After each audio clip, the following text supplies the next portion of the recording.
अय्यूब की चमके मक्के से मदीने जिस दम आका के सवारी पहुँचे घर आए रसूल एकदम तकदीर अय्यूब की चमके आ जाया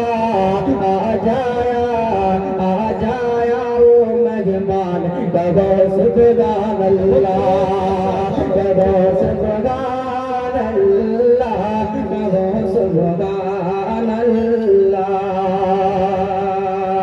ये जो उठेगे माँ के वाले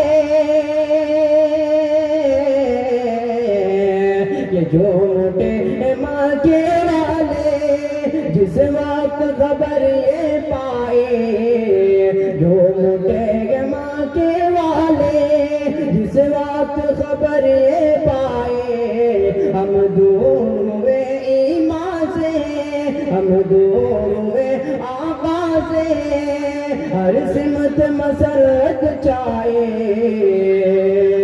हम लाए जब लाए उमर ईमान तब सुभान अल्लाह तब सुभान अल्लाह तब सुभान अल्लाह। और ये भी आखिरी मतलब हवाले कि खुद बाप अपने बेटी को जिंदा ही दफना देते कि खुद बाप अपने बेटी को जिंदा ही दफना देते दिलशद अब तक दुनिया में पातर पूजे करते थे ये खुद बाप अपने बेटी को जिंदा ही दफना देते दिलशद अब तक दुनिया में पातर पूजे करते थे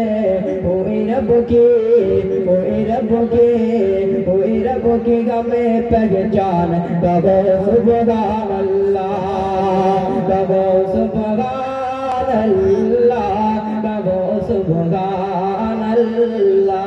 अस्सलाम वालेकुम। वालेकुम अस्सलाम। नहीं अभी हजरात गिरामी, जैसा कि मैंने अर्ज किया था कि रब्बे डी के जो लोग हैं माशाअल्लाह इनके अंदर मानने की सलाहियत है, मानने का मुद्दा है। इसलिए मैं ये चाहता हूँ आप हजरात से दरख्वास्त करता हूँ कि जो लोग इधर उधर खड़े हैं जो लोग अगल बगल में है उनसे मेरी मुअद्दिबाना दरख्वास्त है कि वो जलसगाह के अंदर तशरीफ ले आए। ये पंडाल आपके लिए सजाया है, ये पंडाल आपके लिए सजाया गया है।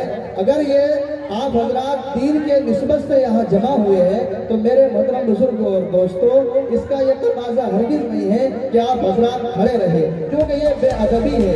इसलिए मेरी तमाम नौजवानों से तमाम बुजुर्गों से दरख्वास्त है कि वो जलसगाह के अंदर तशरीफ रखे, जहाँ जगह खाली है वहाँ बैठ जाए। इंतजामिया से भी मेरी ये मुअद्दिबाना दरख्वास्त है कि जो लोग इधर उधर खड़े हैं उनको जलसगाह के अंदर बिठाए, उनको